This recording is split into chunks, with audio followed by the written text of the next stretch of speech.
Nobody wants to sit there and say bad things are going to happen, but everyone should be prepared for when they do.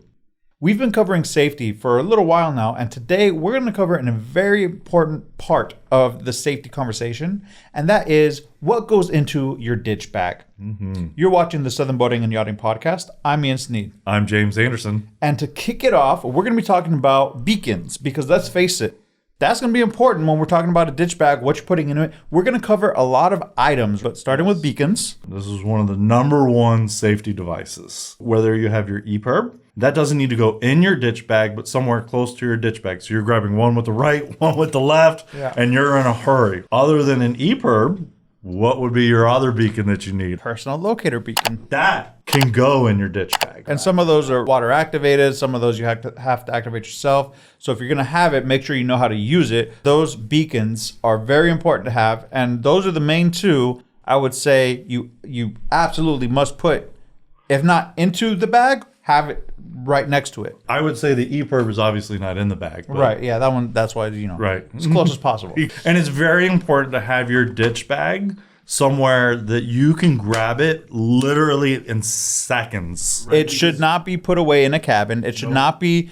where you have to dig to find it. Things can happen really fast. So next, waterproof VHF. What we're talking about is having a handheld VHF radio. This way you can still be calling out to other vessels when you're in an emergency situation after you've ditched your boat. And to make sure you have extra batteries. Another one would be a waterproof GPS, and also, if it needs batteries, extra batteries. This is clearly to communicate your position whenever you're able to get a hold of somebody. Once you can talk to somebody, they need to know where you are. You can give them that information if you have this. Now, optional is a portable aircraft radio. It's optional, but it could be helpful because if you're in an area that has a lot of air traffic, then you might be found faster because they can communicate exactly where they were when they received it. That's a great point. And it narrows down the search. An aircraft radio is much different than that of what we use as a handheld VHF radio. It's just a great option to have because you're right. As you're seeing somebody fly overhead, especially if you're in an area that you see a lot of air traffic, hopefully you can get a hold of one of those pilots and they can relay a signal to somebody to come save you. Or they might be able to also in turn say, I was at this location, got radioed, I spotted them, and can you send somebody out? I think some of the next ones too, and this one I would have more than one, flashlights. And batteries. I think batteries is going to come up a lot. Just the chance of the batteries running out because you're trying to make attempts to reach out to somebody. You might run those batteries out. But number two, saltwater is an enemy of a lot of things electronic. Those batteries corrode faster than usual. Have a backup set of batteries in a sealable bag that's going to keep them dry. It's very, very important. And then also, if let's say it's late or dark, you want to be able to see what you're doing. You want to be able to see, I'm jumping onto the flashlight topic. You want to be able to see what you're doing. You want to be able to identify or help other people identify where you are. Right. And a flashlight at night can help. Absolutely. Just like later on, we're going to say mirror, and a mirror can help during the day. Or you could have your LED signal flares. Okay, so other than flashlights and batteries, or the backup floating flashlight that you mentioned. Right. Let's talk about some Audible stuff. One of the big things is if you're out there, and we never want to talk about something negative, but if you're injured or you've been out at sea too long and you're dehydrated, having something, yelling, it may not be an option for you anymore. And yelling's only so many decibels, but a whistle is key because you can blow that whistle as hard as you can and it would be much louder than your voice. It's heard further. And it's just, such a simple little thing is so effective. And, the movie Titanic really kind of put that into picture, right? Yeah. Another audible option is a foghorn. And that makes sense because the truth is we don't know what our strength is going to be like if we're in rough in a rough situation.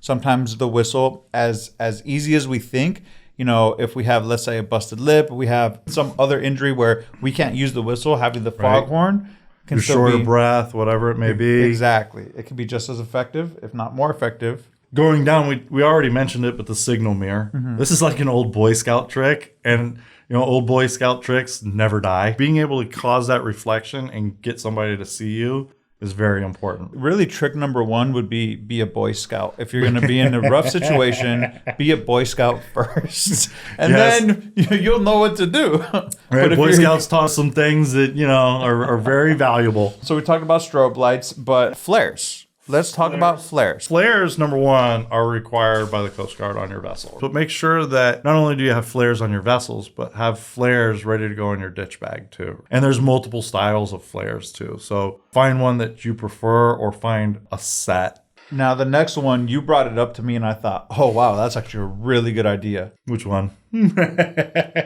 Really? The air pump.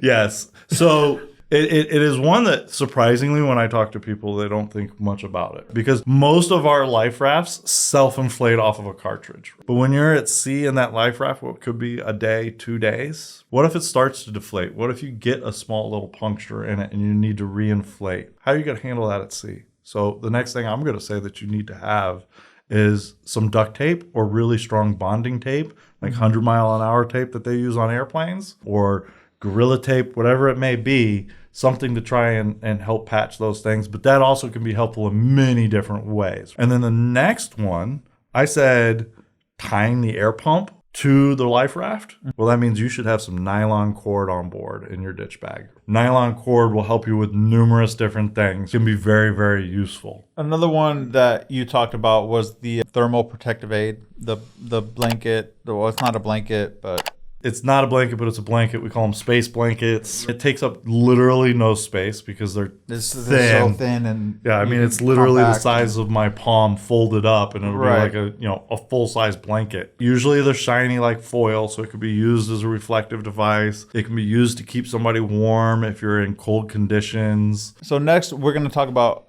trash bags, garbage bags, whatever you want to call them.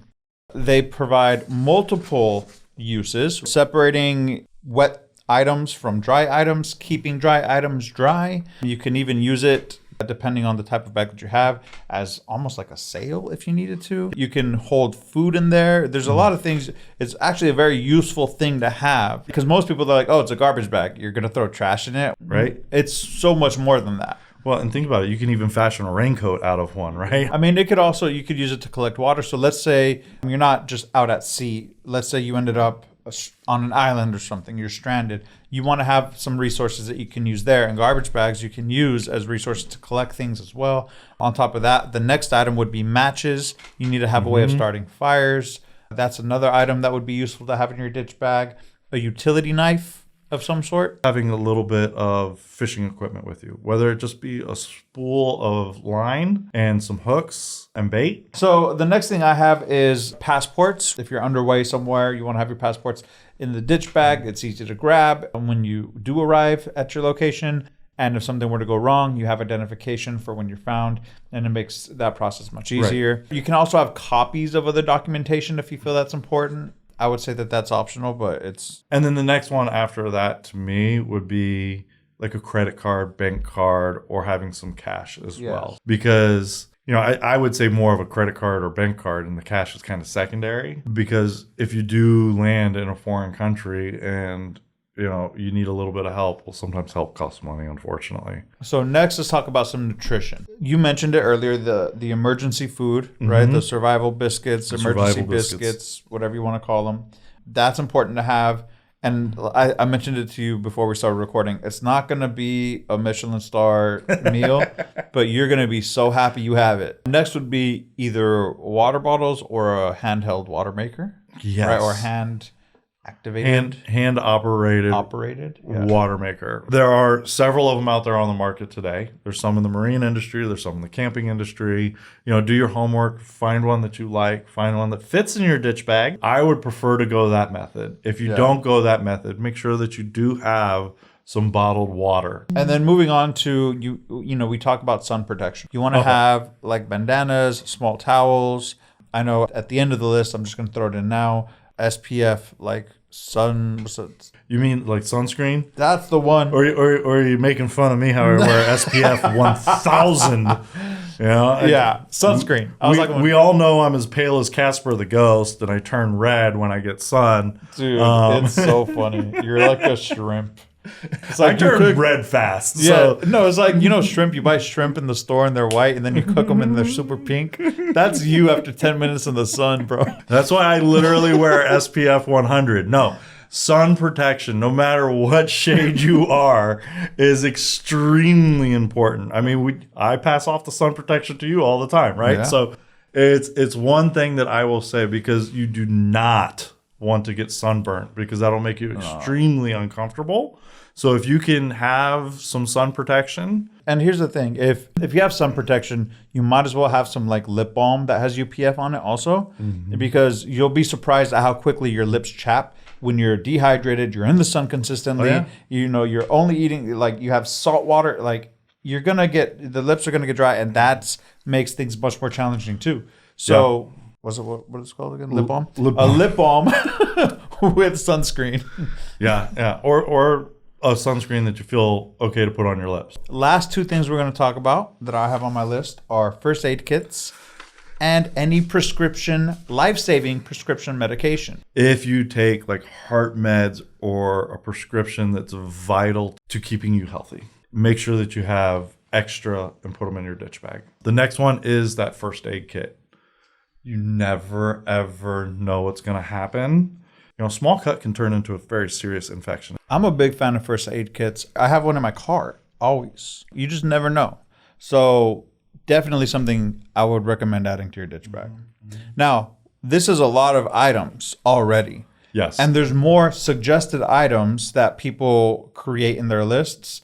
So you have to go through and identify what's important for you based off of your boating lifestyle. And knowing that, you can then make adjustments to the list. I just want everybody to be as safe as possible. Safe boating equals fun boating.